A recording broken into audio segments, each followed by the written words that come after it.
Hi, ako po si Master Hans Kuat. Nandito po ang aking daily tips para sa happy and abundant life.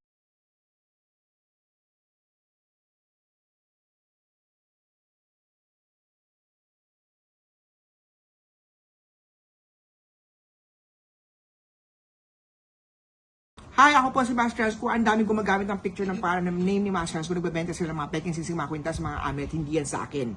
Sa panahon ng online ngayon, napakadami ng mga online scam. Uso-uso ang mga scammers online sa social media. Kabilang dyan sa mga romance scam. Yung jojowain ka, yung palalokohin ka. Mga money scam, pera naman yun. At marami pang iba't ibang scam. Ito lang po ang ilan sa mga feng shui tips na pwedeng makatulong para maproteksyonan ang ating mga sarili. Siyempre, kailangan natin na huwag magpadalos-dalos, lalo na sa usaping pera. Huwag mo rin magbibigay ng mga private information mo.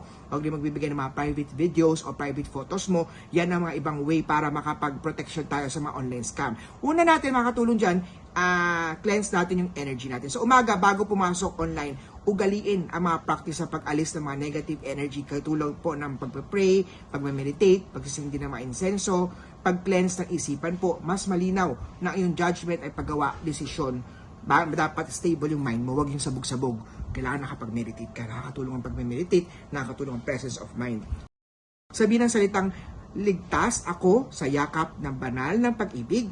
Tinataboy ko ang lahat ng negative energy dahil ako ay nakakatanggap ng banal na espiritu ng gabay at proteksyon sa lahat ng oras. Sambitin lang po yung mantra na yan. Sa kristal naman na maaaring gumamit ng mga black tourmaline, black obsidian, hematite, lapis lazuli, malapit sa computer mo, sa workspace o sa cellphone mo, sa cellphone, para sa kristal na to, sumisip-sip yan ng mga negative energy at nagbibigay yan ng positive energy. Muli po ang mga feng shui tips na to ay mga gabay lamang. Like, share, follow, at magkita-kita tayo sa next video ni Master Hans Kuat.